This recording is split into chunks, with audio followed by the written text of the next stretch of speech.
So I'll start, as Andras said, with an overview of Freedom House's global findings for press freedom for 2015, and then turn it over to my colleagues for a more in-depth discussion of Central Europe and Hungary in terms of press freedom. So as illustrated by the cover of the report, the findings for Freedom of the Press 2015 painted a grim picture of the situation faced by journalists in the last year. We found that journalists were pressured on all sides as governments used security and anti-terror laws to silence critics. Militant groups and criminal gangs resorted to kidnapping and murder to intimidate journalists, and media owners attempted to manipulate news content to serve their political or business interests. So Freedom House's Freedom of the Press report, which was first published in 1980, uses a methodology grounded in the Universal Declaration of Human Rights, especially Article 19. And it provides both numerical scores and in-depth narrative reports that analyze the legal, political, and economic environment for the press in every country.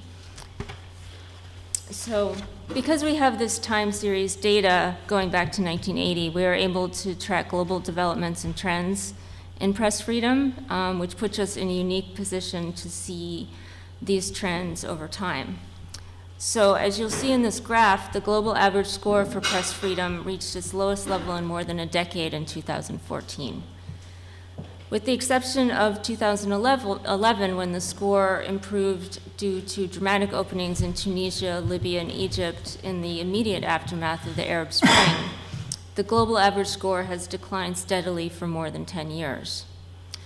One other finding for the latest report was that the decline for the calendar year of 2014 was the steepest since 2005. Also in 2014, all regions of the world experienced declines of varying degrees, except for sub-Saharan Africa, surprisingly, with the Middle East showing the largest drop. So, looking at these findings in terms of population, only about 14% of the world's inhabitants, or 1 in 7 people, live in countries with a free press. The percentage of those enjoying a free media in 2014 dropped to its lowest level since 1996. And it should be kept in mind that these population figures are significantly affected by 2 countries, China, which has a not free status, and India, which has a partly free status, and that together these countries account for over 1/3 of the world's people. Moving on to our biggest gains and declines over the past 5 years, we found this to be one of the most interesting findings of our report. Really, as you can see, hopefully from the countries that are listed on this slide, they really represent a politically diverse cross-section, which indicates that the global deterioration in press freedom is not limited to autocracies or war-torn countries, but also includes some countries that are considered democracies or more free media environments. So I'll briefly outline the 4 factors we considered to play the largest role in the latest declines. The first was the increased use of anti-terror and national security legislation against the media, and this occurred in both authoritarian and more open settings. The second major reason for decline was the inability to report freely from certain countries or regions due to high levels of conflict or insecurity, targeted attacks and killings of media workers, and efforts by governments and non-state actors to restrict journalist movements. Obvious examples of this are Syria, Iraq, certain Central American countries, and even Eastern Ukraine and Crimea. The last 2 reasons for the declines are especially relevant in the European context. One is increased pressure on content by media owners to serve their partisan or personal interests. And the final factor that we identified as contributing to the decline was the sharp increase in propaganda from authoritarian regimes and the struggle by democratic states to cope with this. The obvious example being the propaganda coming from Russia, and how countries such as Ukraine, the Baltic states, and Moldova responded to these attacks. So I'm happy to elaborate on these further later in the discussion, but for now I'll turn it over to Silvana. I'd like to build on Jennifer's remarks by zeroing in on the countries of Central and Southeastern Europe, where press freedom is indeed fraying at an alarming rate. Both in the Freedom of the Press and the Nations in Transit study of democratic governance, media freedom in post-communist Europe is at its lowest point in a decade, and the decline is actually accelerated quite rapidly in the last 5 years. There are a number of different reasons for this. First, there are economic factors. Particularly since the economic crisis that began in 2008, state-run and private media have suffered staff and salary cuts, loss of advertising revenue, and even the closure of outlets. This has exacerbated the existing problem of media ownership, of declining print circulation, concentration of media ownership, and decreasing print media diversity, and expanding influence on content by political or business interests, as Jen mentioned. The scarcity of resources has also contributed to the tabloidization of news media and the use of recycled or paid content. Media ownership across Central and Southeastern Europe has grown more concentrated over the last several years, and the industry's recovery in some countries, particularly the Baltic states, has been hampered by rising taxes on media outlets. Even in the region's top performers, Latvia and Lithuania, politicians and financial institutions have ownership stakes in media outlets, whether directly or through intermediaries. In a number of countries, there seems to be a vicious cycle in which foreign investors cut their losses and pull out of the weakening media sector. Politically connected businessmen dominate what remains, and an atmosphere of partisan collusion and corruption makes the market even less hospitable to politically independent media enterprises. This leads us to a second set of problems that we can link to the political environment and also to a broader struggle for the future of democratic reform in this part of Europe. Parties and personalities inclined to test and even openly flout democratic norms have recently gained ground in a number of European states. And they have not hesitated to assert control over the media sphere through regulatory intervention, economic pressure, or acquisitions by friendly businessmen. Media freedom, as I imagine you're aware, has declined most precipitously in Hungary, beginning with the creation of a media oversight commission whose government appointees have far-reaching powers to regulate electronic and print media. Rulings by the Constitutional Court and legal amendments to meet objections from the European Commission have mitigated the impact of the government's initiatives, but several problematic legal provisions remain in place, creating a chilling effect and encouraging self-censorship. Media outlets, including online and print, still have to register with the Media Authority, for example, and they can still receive large fines. Meanwhile, the curtailed financial autonomy of Hungary's public broadcasters has dramatically affected the content they provide. The government has withdrawn most advertising from independent media since the 2010 elections. Anecdotal evidence indicates that private companies also withhold advertising from critical media to avoid losing government contracts. And last year, the government introduced a new advertising tax on media that draws most of its revenue from the country's largest commercial broadcasters, and one station in particular. This is something that is being negotiated recently, possible changes to this tax, but have not yet taken place. All of this has contributed to pro-government bias in the media, a problem highlighted by the OSCE in its criticism of Hungary's parliamentary and local elections in 2014. In Slovakia, where Prime Minister Robert Fico has overseen politicized appointments to the judiciary and the exclusion of opposition parties from political decision-making, critical media are also under pressure. SME, the country's leading opposition-oriented daily, was recently purchased by a company involved in the biggest corruption scandal in independent Slovakia's history. The influence of media owners with murky political or business connections has been a problem in the Czech Republic as well. In 2013, billionaire and finance minister Andrej Babiš purchased the Mafra Publishing House, which procures two of the country's most influential dailies, raising concerns about self-censorship and oligarchization. Babiš has also acquired the country's most popular radio station. Polish media and the media regulator that governs them have long been heavily partisan, but in the last few years they have become noticeably more polarized and unprofessional. I've intentionally focused on Central Europe here, leaving out Russia, Belarus, and all of the neighboring states we call Eurasia. Democratization and media freedom in those countries face obstacles of an entirely different magnitude, and I think they can be left to a different discussion. The one exception I would like to make is Azerbaijan, because it masquerades as a Western ally more successfully than any other authoritarian state in the region.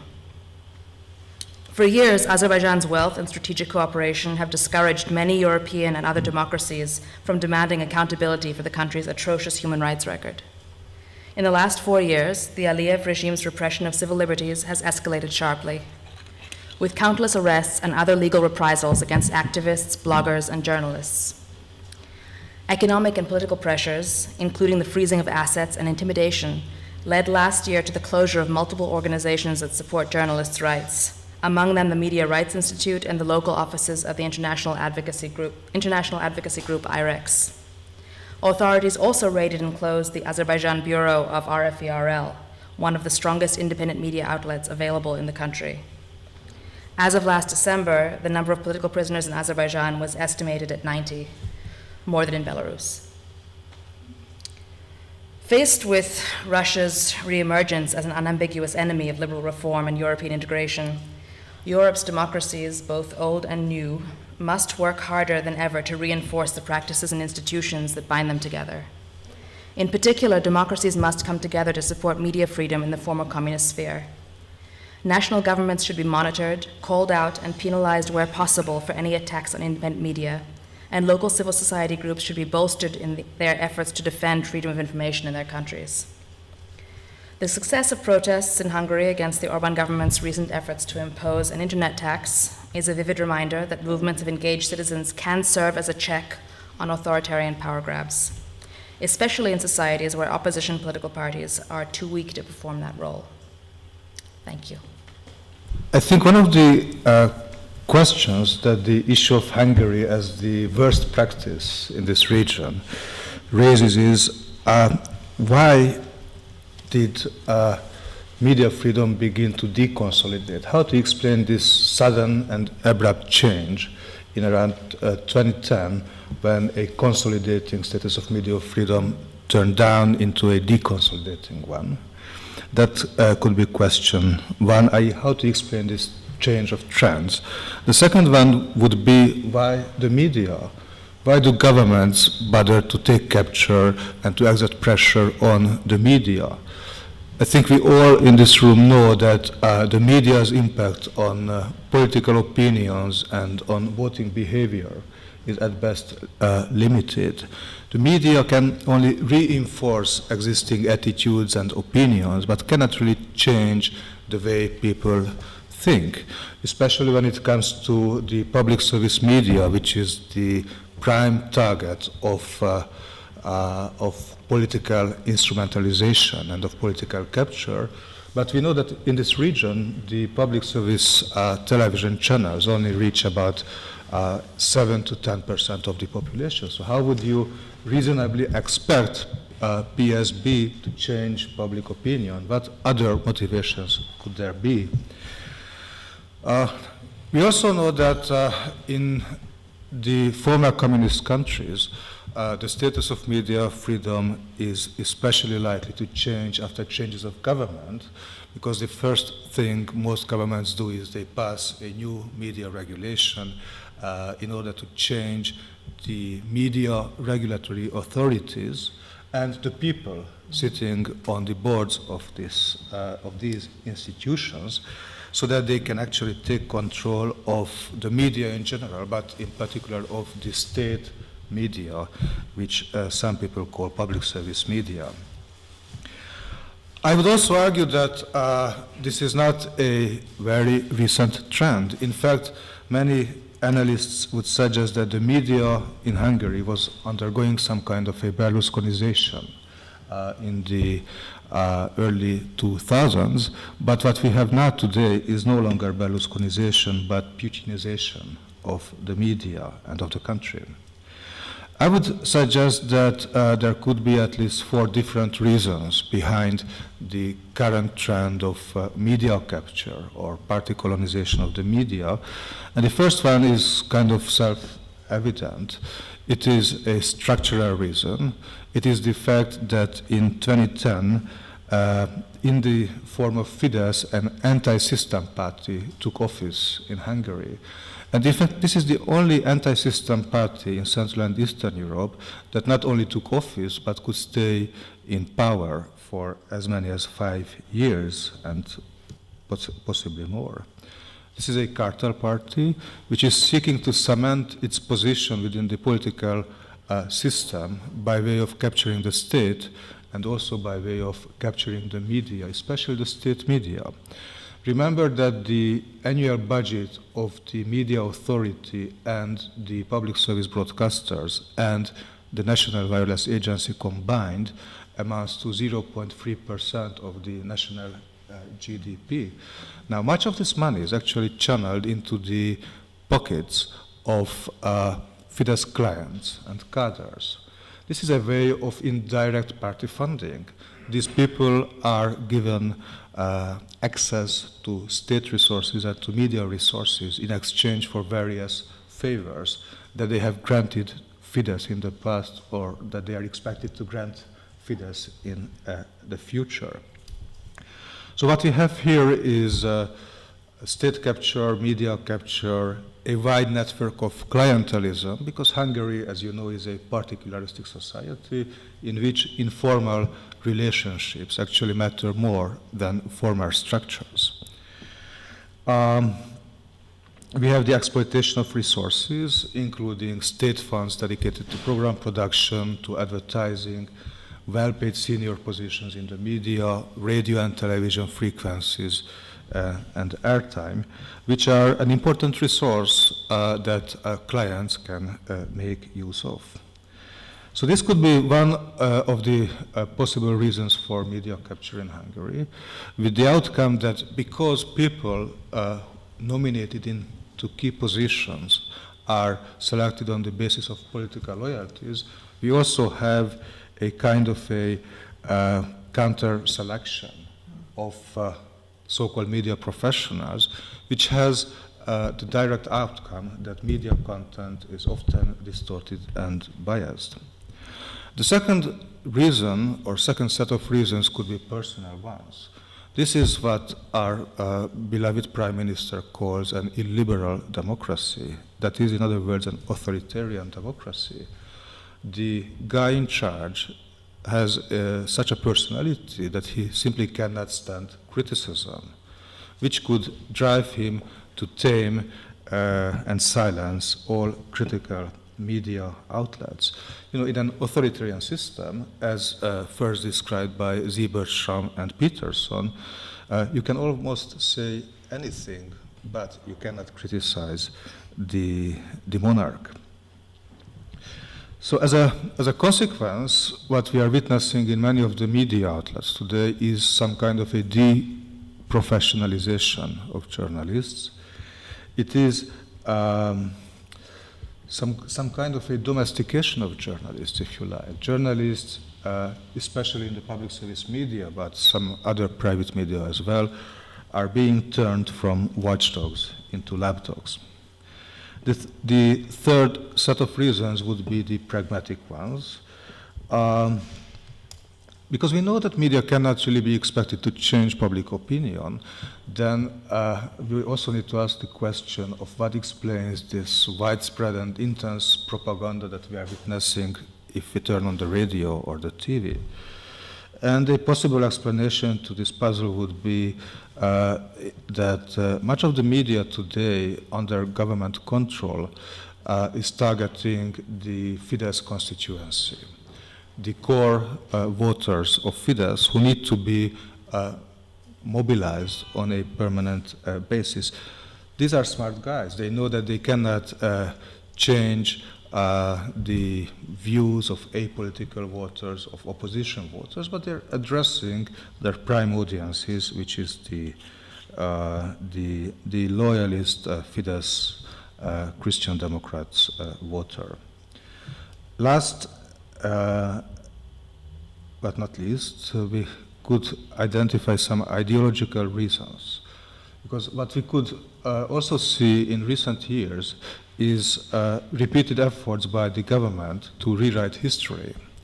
You might remember that many of the streets and squares in Budapest have been renamed. For example, Republic Square was turned into John Paul II Square.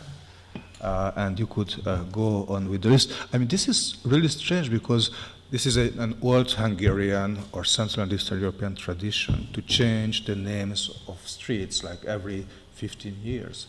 But this normally happens after some major political change takes place. And now this happened sort of out of order in that sense. Streets have been renamed, theaters have been politicized, the school curriculum has been changed, and also some of the media are now under political pressures. For the same reason, they need to rewrite history in order to establish some kind of a legitimacy for the center-right populist, nationalist Fidesz party, because it is lacking historical roots and because the historical past of the historical legacies of right-wing parties in this post-fascist country, which is Hungary, of course, is at best doubtful. They need to wash the Hungarian past clean in order to improve the legitimacy of the ruling political parties. And at some later point, I would like to come back to the issues of tabloidization and ownership concentration because I fully disagree with you. Thank you. And it's interesting. So I'm going to turn us to a study that we just completed on internet freedom, the 4 Visegrad countries, as Eva was describing. The project itself was produced by Transitions and Passos Policy Association for an Open Society and funded by Google. And I'm just going to talk specifically a few words about the country report for Hungary and our partners on that. The research was provided by Meritech Media Monitor, led by Gabor Polyak, and my colleague Jos van Beek in the back, who can also comment and say a few words as well, here at CEU. And I think what was interesting about it is methodologically, the 4 areas that we were focused on, some of it crosses over to what we've been talking about, fundamental issues of freedom of expression and protections, the clarity and practice of the legal regimes, but then also turning to some of the issues, the so-called Big Brother issues like surveillance and state interference and content restriction and privacy, and also looking at transparency and online disclosures of government on a broader level of government issues, in terms of how much are they transparent about issues of tendering and budgetary data. And I think so much of this speaks to what Peter's talking about, because one of the things that, the reason a focused study on internet freedom is important for Hungary and in this context is because one of the things that when the new media laws and the new media constitution was introduced a few years back, that radically and fundamentally changed the nature of the media environment, as Peter's talked about, that one of the things that we were kind of able to say was, well, there's still the internet. Everything's still free on the internet. You know, news, it's the political polarization in the press, the problems with ownership concentration and politicized ownership, people will still be able to produce things online. We know that that in itself is an insufficient answer, even in the best of circumstances, because of things like the digital divide and the generational gaps on where people are getting their news and information, and even in Hungary, the significance and prevalence of television as a main source for news. But it shouldn't then, putting in mind the context that Peter so well outlined about this kind of illiberal, self-described illiberal political context, that here now in this last year, we've seen so many efforts to either implement rules that weren't being implemented, that focus on kind of reining in the chaos of the internet, and also some very specific attacks on internet freedom, if we put in that context. So I'm just going to do two things. I wanted to just kind of highlight a couple things that were already mentioned, but just, really if we look back at the year that was 2014 for the internet in Hungary that really stand out and are distinctive, and then just highlight some of the recommendations from the study. So last year, what's already been mentioned, the new tax burdens being placed on all media that affect traditional and online media, and this ad tax that is still this ongoing negotiation, as you've described. Something that I'm going to turn to Andras to later talk about, which is the politically motivated firing of the editor-in-chief at Origo, the online news site where Andras used to be, following the publication of an investigative piece of journalism into government expenses. And then also, the third issue being the government's investigation into the Norwegian-funded grants, civil society grants, that have a direct effect on journalism and news media, because many of all the independent news outlets are relying on foundation funds to sustain themselves. And so these police raids on the NGOs managing the grants and demands for the grantees to submit to government inspections. Especially, we just heard a couple days ago from our colleague Tamás Bodoki at the Watchdog Investigative Journalism NGO Atlatso. There was a grant recipient and the subject of these police raids.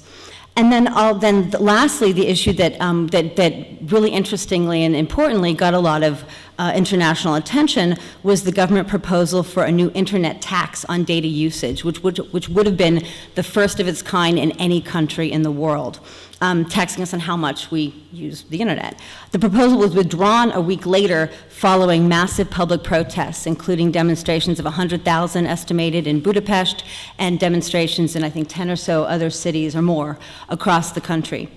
So it wasn't just in Hungary, and I think it's also in Budapest. And I think it's also important to mention that this issue is not dead. Currently, there's an online national consultation around this issue that's not really being heavily promoted and is both kind of ridiculously technical and relies on very suggestive language and a few things that are just kind of absurd.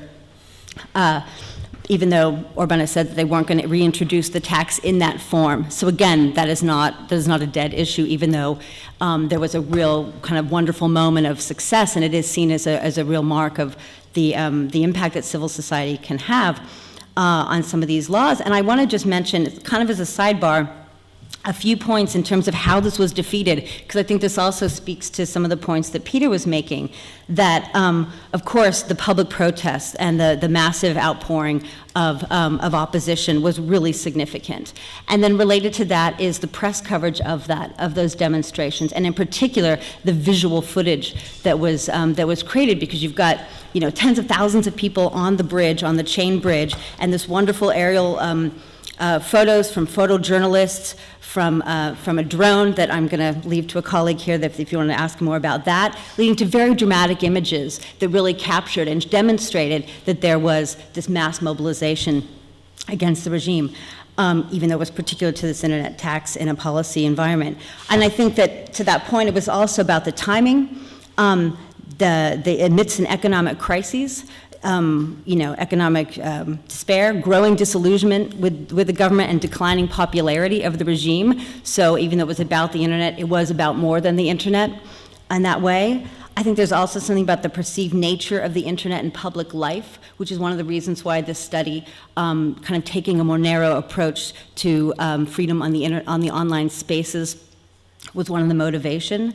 And then also, again, why the significance of linking the online to the offline spaces are so important, that here there was news coverage on the major commercial television station that was covering the opposition, that was covering the internet tax, and that there were people opposed to it, and people that were relying on television news were hearing about political opposition sometimes for the first time. And that's because of, we cycle back to the first issue I mentioned with the advertising tax on all media. You've got a major commercial station in which the tax was arguably targeted towards that was upset and they felt like they'd played by the rules of the game during the regime, and then decided that actually, okay, we're going to do real news. We're going to be more aggressive and be more confrontational, be more of a news organization and actually report on what was going on.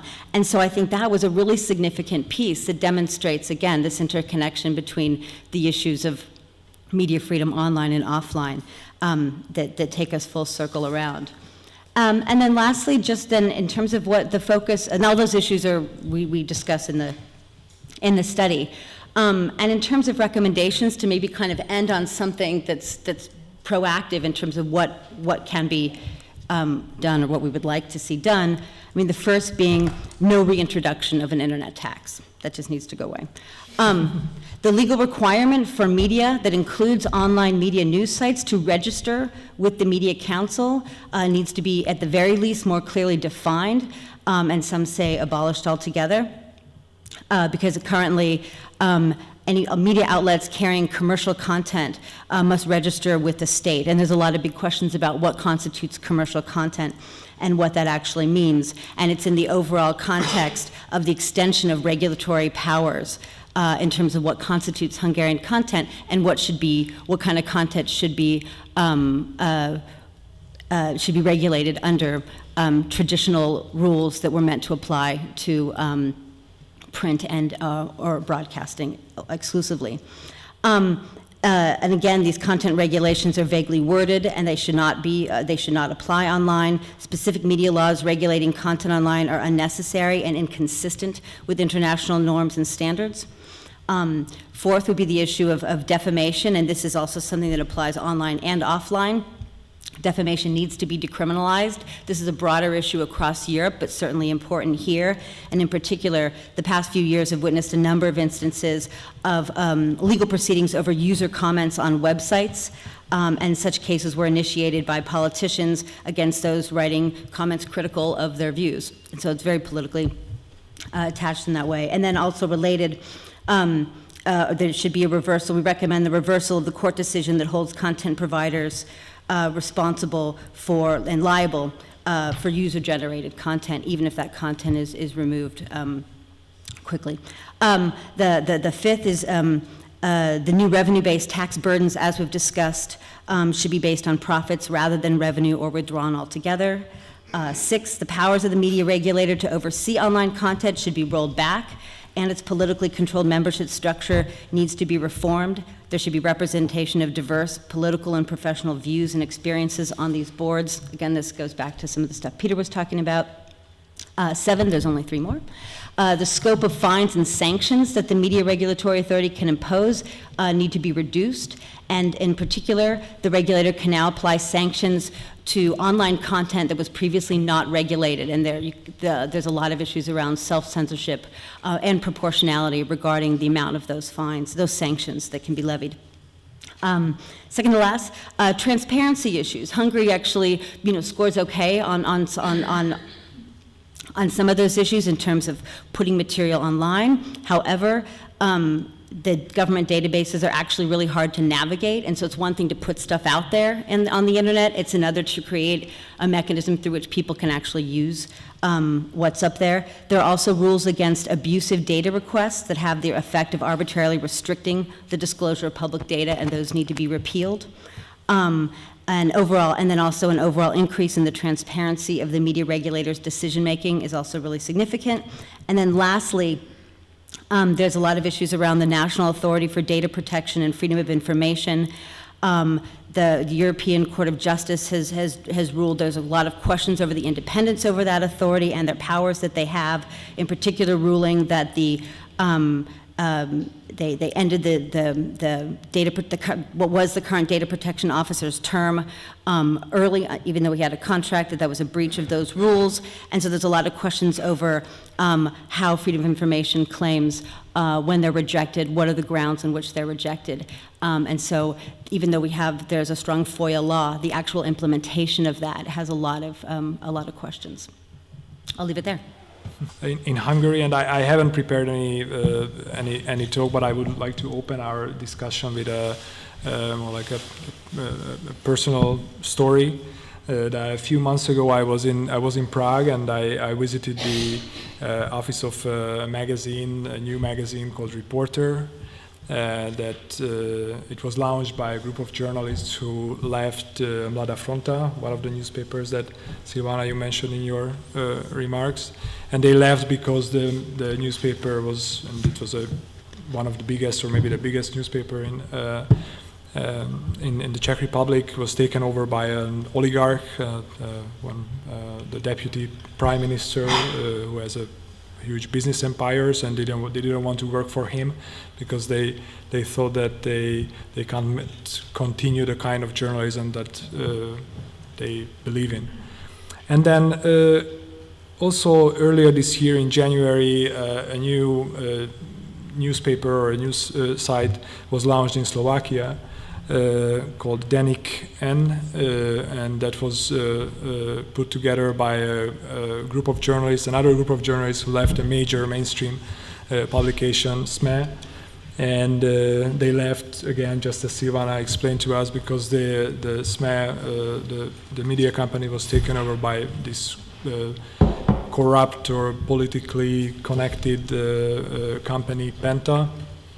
And the third element of the story, I mean, I hope it doesn't sound too pretentious, that earlier this year, my colleagues and we launched Direct 36, a new investigative reporting center here in Hungary, and we decided to launch it after we left Origo, another mainstream news organization, because we came under pressure of political nature, and we left. Well, actually, the editor was dismissed, and then many of us left, resigned, and what I was wondering, and what I would like to ask your opinion about, is like whether it is part of a bigger trend, or both that mainstream news organizations are taken over by oligarchs or companies with political links, and also what future do you see for these new ventures? Is this like a desperate attempt by journalists to do something, or is it something that can be even successful?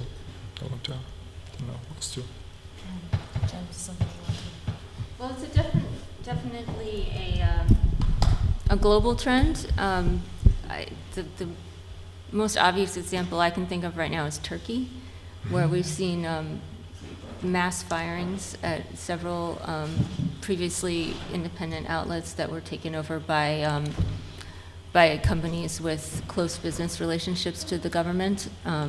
Turkey used to have a reputation as the country with the most jailed journalists in the world, and I think they got sensitive to that and released a lot of journalists, but found other ways to undermine the independent media, and it was often by firing or firing journalists from when these companies changed owners, or letting journalists resign in protest of this new editorial line that was imposed on them. So we've heard a lot from journalists in Turkey about this. It's also something we see in Latin America, in countries like Venezuela and Ecuador. As far as opening up new online outlets, I can't really speak to that in those particular countries. I think those environments are a little more restrictive, and Turkey's doing a lot more in terms of regulating the online sphere. I think in the environments in Central Europe, it's not as onerous. The laws aren't as onerous, at least yet, and certainly not in the Czech Republic or in Slovakia. But maybe Silvana can talk a little more about that in specific. I think what you say is very true. The examples you mentioned are probably the most important ones. It's also Bulgaria also is, looking at the region, is notorious for a number of questionable connections between political figures and business people who are closely involved in major media. There are, I cannot point to an example on the same level of the Czech example, or even the SME example, or your example. As far as the survival, it's unfortunately they will face the same problems as all media currently, which is really, economic, financial sustainability. I think that's the first obstacle. Some of these projects are doing a great job of getting funding from outside sources, from civil society organizations, but when it comes to when the time comes that they are relying on just their readership, that will be the same challenge as it is for print media. Peter, Kate?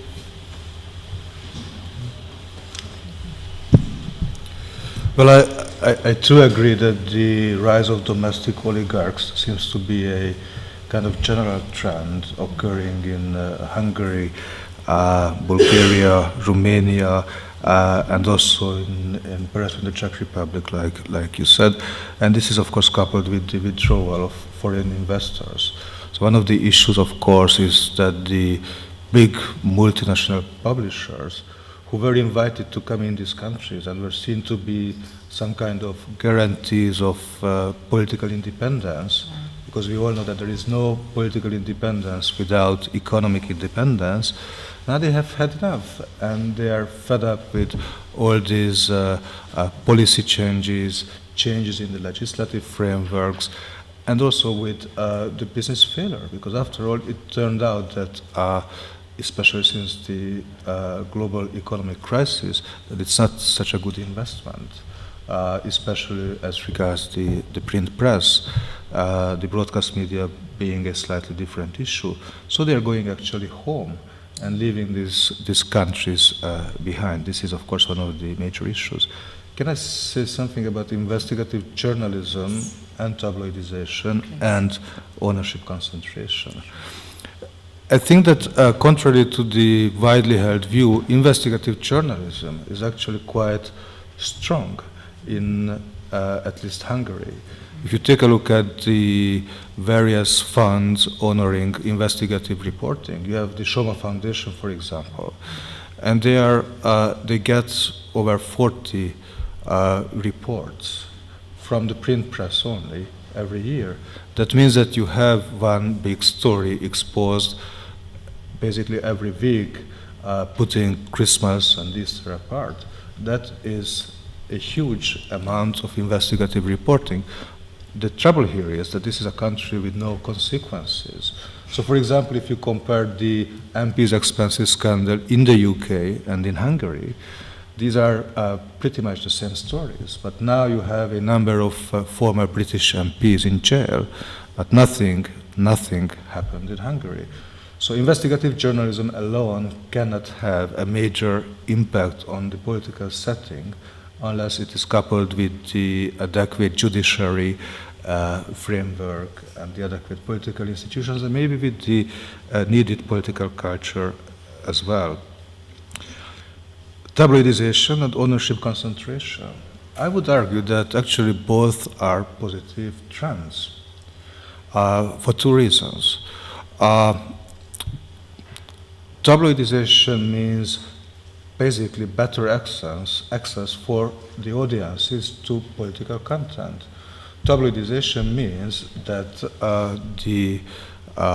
that media content is framed in a language and in a way that is comprehensible to a wide range of people.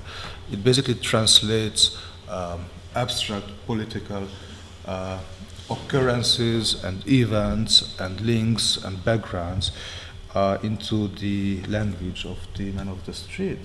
You have this famous book by Pippa Norris, which basically argues that tabloidization enhances political participation. It is good for democracy, as opposite to the pessimistic view proposed by Mihail Kuncik and others, saying that tabloidization will ultimately lead to the downfall of democracy and will be the end of the world. And actually, Pippa Norris has some rather convincing data to make her point. ownership, and of course, tabloidization is also an important means of making the press and media financially profitable. In times of crisis, this is a major step. I mean, this is how actually the early party press was turned into a mass press 150 years ago in the UK, in the US, and in many other countries across the globe. Tabloidization means that you are no longer addressing the elites, who don't really matter, as we all know, being members of the elites, but you're addressing the people of the street. This is needed for financial independence, especially when the circulation of the press is in decline because of the rise of the internet and because of the crisis. Ownership concentration could also be good for quality content. Because what very often happens is that in pluralistic markets, where you have a number of competitors, the advertising markets and the audience markets are very fragmented, which means that even though you have a high number of competitors, none of them have enough profit that they could reinvest into content, into quality content production. So actually, monopolies are of course wrong, but oligopolies could actually help produce better content, because that would mean more money, more independence, and more resources to be reinvested into the production of journalistic content. Sorry, would you like to respond to any? I think, beginning with your comments on tabloidization, I don't think anyone here would disagree that a certain democratization and allowing sort of the free market to guide the free market, and as you say, the man on the street to guide choices about what ends up on the news. There is obviously some merit to that, but it has to have limitations. We know from statistics based on what people look at online, we cannot have newspapers filled with cat videos. I was waiting for that. I do think that there is a certain responsibility and a level of professionalism and sort of journalistic ethics that have to be applied, and that has to be applied. You may think it's an elite sort of construction, but that are necessary. Yeah, coming from from journalism, I know that people like cat videos and they like this kind of content, but actually they really like really good stories, hardcore political stories. Of course, it helps if it's a juicy story. Right. But yeah, you can't maintain your news organization only with cat videos or with this kind of content. So there should be a good balance. I think that's what like BuzzFeed is experimenting with. That right. They started with cat videos and now they are doing investigative journalism. So. Before we open up to questions, what I would like to ask is that this report is covering press freedom from a legal, political, and economic point of view. But what about the journalists? What should we do? What is it that we do not well, or what is it that we should do to make sure that that we don't get into a troubled state? That's a big question. I think one thing to remember is that the report it's not a grade of the government. It's looking at the entire enabling environment for the media. So often we will give a credit to a country if journalists, if there's a very vibrant media environment in the country, even if there is an oppressive government there. So, the best thing journalists can do is keep doing what they're doing, keep doing investigative reporting, keep pushing back against oppressive laws or bad laws. So that's the same advice, I guess, to civil society, is to to keep pushing back, to keep raising the alarm when there is, you know, bad legislation coming down the road, or other forms of, you know, other ways that the government is infringing on media freedom, through investigative reporting, through, you know, sounding the alarm through media freedom advocacy organizations, things like that. That's the best recommendation I would have. And maybe, I guess, a good business model would help as well. I don't know if you... Can I just jump in really quick? I don't want to get us down the rabbit hole on the tabloidization thing, but it's, my response to that would be connected, because I do think that it's really important to distinguish the value of, you know, the so-called democratization and anti-authoritarianism, where you can, you know, communicate properly and distill, you know, investigative journalism and complicated foreign policy issues to a wide audience and make that more accessible than, you know, than at the level of technical expertise. I think that is still different, very distinctive, you know, from the kind of quality of the content and the environment within which the content is out there in what we consider in the States the tabloid format. And I think that what the connection for me here is that it comes back to the issue of media ownership. And so it's maybe less about the format, but if you look at who owns the tabloids, say in the U.S., well, you get to the height of the concentration of ownership issue. And I think that I would just flag that actually a colleague of mine, Amy Brulette, is working on a study right now that is to look at the concentration of media ownership in Hungary, and to try and connect media ownership with the concentration of political power. And so I think that's something that ties in with everything we've been saying. Okay, well, thank you very much, and I hope that you will have some really good questions, so we are going to open up the floor.